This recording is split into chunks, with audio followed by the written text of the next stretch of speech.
السلام علیکم ورحمۃ اللہ وبرکاتہ۔ محمد صلی اللہ رسول الکریم۔ آج جو ہے ہم ایسے رینڈم ویڈیو بنا رہے ہیں۔ یہ آج کل جو چل رہا ہے معاملہ، پاکستان کے سابق کرکٹر وسیم اکرم جو ہے انہوں نے جو ہے رمی کے دوران آج کے بعد جو ہے وہ ایک اشارے کے ساتھ جو ہے بالنگ کے سٹائل کے ساتھ جو ہے بال پھینکی، مطلب وہ پتھر مارا شیطان کو۔ تو اس پہ لوگوں کی کمنٹس آ رہے تھے کہ بھائی اس بارے میں آپ کچھ بتائیں۔ تو اس کے لیے تو بھائی اس بہتر جواب تو جو ہے علماء کرام دے سکتے ہیں، لیکن جو میری اپنی ذاتی رائے ہے وہ یہی ہے کہ حج کے دوران حج کرنے کا جو طریقہ ہے اس کے اندر رمی میں جو ہے وہ جو شیطان کو کنکرے مارنے کا جو عمل ہے اس میں کوئی خاص طریقہ نہیں لکھا ہوا۔ ہاں یہ ہے کہ طاق عادت ہونا چاہیے اور اس کے علاوہ کوئی ایسی کوئی شرط نہیں ہے نا پتھر مارنے کی۔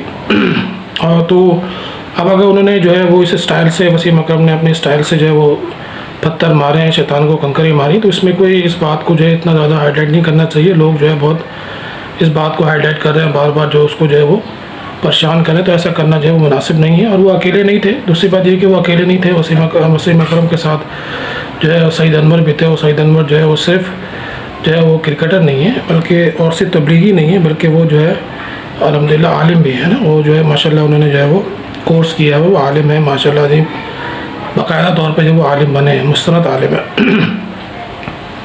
اور باقی جو ہے لوگوں کو اس طرح کہنا نہیں چاہیے، اس طرح کہنا مناسب نہیں ہے۔ ایک تو گیا نہیں، اللہ نے اس کو توفیق عطا فرمائی، توفیق اللہ کی طرف سے ہوتی ہے۔ بہت سارے مالدار ہوتے ہیں جو جانا چاہتے وہ نہیں جا پاتے، بہت سے ایسے ہوتے ہیں جو نہیں جانا چاہتے، جن کے پاس مال نہیں ہوتا لیکن اللہ پاک جو ان کو توفیق عطا فرما دیتے ہیں وہ چلے جاتے ہیں۔ تو اس لیے کسی کو اس طرح کہنا جو ہے نا وہ مناسب نہیں ہے۔ تو اس لیے اس کے علاوہ جو اہم بات دوسری یہ کہ انہوں نے جو ہے وہ بال جو ہے وہ نہیں قلق نہیں کروایا، سر کے بال نہیں اڑائے، تو اس پہ بھی بہت سارے لوگ جو ہے ان کو کرٹیسائز کر رہے ہیں۔ تو اس کے جو مسائل ہیں، علماء کرام اگر کوئی بات اس طرح کی بنے تو بہت مناسب ہے، لیکن عام لوگوں کو اس پہ نہیں کہنا چاہیے۔ اب اس میں پتہ نہیں ہے کہ ان کا مطلب کس فقہ کے ساتھ ان کا تعلق ہو، کون سے فقہ سے ہوں وہ، اور اس پہ ہم نے کہنا۔ پھر مصباح الحق کا جو ان کے ساتھ جو ویڈیو آئی تھی اس میں انہوں نے یہ کہا تھا کہ بھائی میرا تو جو ہے وہ دوسرا ہے اس لیے جو ہے میں نے قلق نہیں کروایا۔ باقی فخر عالم کا اور اس کا وسیم اکرم کو تو پہلا حج تھا اس لیے ان کو کرانا چاہیے تھا۔ اب اللہ عالم ان کا کیا مقصد تھا، اب ہمیں نہیں بولنا چاہیے ایسے معاملات کے اندر، وہ ان کا معاملہ اور اللہ کا معاملہ ہے۔ ہمیں کوئی رائٹ نہیں بنتا کہ بھائی ہم جو کسی کے بارے میں جو ہے وہ ایسی بات کریں۔ اور اس کے علاوہ ہم صرف اس کو نہیں دیکھیں بلکہ وسیم اکرم کے علاوہ بھی کتنے لوگ ایسے ہیں، ہم نے دیکھا کتنی ساری ویڈیو وائرل ہوئی تھی کہ بھائی وہ جو ہے بابا جی ہیں، انہوں نے جو ہے نا وہ چھڑی اٹھائی، اس سے وہ فائرنگ کا اشارہ کر کے جو ہے وہ کر رہے ہیں۔ تو اس طرح کی چیزیں بھی ہوئی ہیں، تو اس پہ صرف ایک خاص آدمی کو، مشہور آدمی کو اس طرح کہنا جو ہے وہ مناسب نہیں ہے۔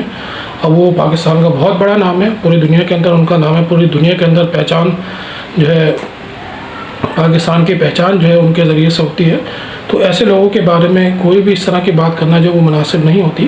تو ہمیں چاہیے کہ ہم ان کو جو ہے نا اپریشیٹ کریں کہ وہ اللہ نے توفیق دی، ان کو ہو گئے، چاہتے تو وہ نہیں چاہتے ہماری کسی عمل کی وجہ سے اگر وہ ڈسہارڈ ہوئے تھے اور دوبارہ ان کا کبھی ارادہ جانے کا وہ نہیں گئے، یہی سوچ کے کہ بھائی لوگ جو ہے وہ اگر مجھ سے کوئی غلطی ہوگی تو لوگ جو ہے مجھے بہت تان کریں گے۔ اور مزے کے بعد ایک سب سے اہم میں بتاؤں وسیم اکرم کے بارے میں کہ آپ دیکھیں ان کی نہ کوئی دعا کرتے ہوئے کوئی ویڈیو آئی ہے، نہ کوئی نماز پڑھتے ہوئے ان کی کوئی ویڈیو آئی ہے۔ اس کا مطلب کیا ہے کہ وہ بندہ جو ہے اچھا ہے، وہ خود مخلص آدمی ہے، اور لیکن لوگ جو ہے نا وہ پیچھا نہیں چھوڑتے۔ اور اس کے علاوہ یعنی اللہ کے راستے میں نکلنے کا بھی ارادہ کیا انہوں نے، جیسے بہت سارے ویڈیو میں اس طرح کی بات چل رہی ہے کہ وسیم اکرم نے جو ہے وہ اللہ کے راستے میں جانے کا ارادہ کیا ہے، جو اللہ کے راستے میں نکلنے کا تبلیغی جماعت کے ساتھ، تو اس پہ سعید انور کے ساتھ جانے کا ارادہ کیا۔ تو یہ بھی بہت بڑی توفیق ہے بھائی، اتنے بڑے آدمی دنیا کے اندر اتنا برے طریقے سے پھنسا ہوا آدمی اگر وہ اس بارے میں سوچ رہا ہے اور اس کی کوشش کرے تو ہمیں جو اس کو اپریشیٹ کرنا چاہیے، اور اس کو جو ہے اپریشیٹ کرنا چاہیے، اور اس کے بارے میں جو اچھی بات کرنا چاہیے۔ ہم اپنی ذات سے کوئی ایسا عمل نہ کریں جس سے جو ہے کسی کو جو ہے وہ تکلیف پہنچا ہو۔ اتنی بڑی سیلیبریٹی جو دین کی طرف آ رہی ہو، دین کی طرف جو اٹریکٹ ہو رہی ہو آہستہ آہستہ، جو مطلب جو جہالت والی زندگی اس کو چھوڑنے کی نیت کی ہوئی ہو اس نے، اور جو ہے تو اس لیے ہم آپ سب سے گزارش ہے کہ انشاءاللہ تعالیٰ اس بارے میں اگر کوئی آپ سوال کرنا چاہیں سوال بھی کر سکتے ہیں انشاءاللہ، اور آپ کو یہ ویڈیو کیسے لگے ہم کو ضرور بتائیے گا انشاءاللہ تعالیٰ، اور ویڈیو کو جو ہے وہ آخر تک دیکھیے گا انشاءاللہ، اور لائک اور کمنٹ جو ہے وہ ضرور کیجیے گا انشاءاللہ۔ آپ کی جو رائے آتی رہے گی انشاءاللہ ہم اس طریقے سے ویڈیو بنائیں تو ہم اس طریقے سے ویڈیو بنائیں گے۔ اس کے علاوہ ہمارا یہ کانٹینٹ جو ہے کیسا لگا آپ کو اس ویڈیو کے بارے میں ضرور بتائیے گا انشاءاللہ آخر میں۔ السلام علیکم ورحمۃ اللہ وبرکاتہ۔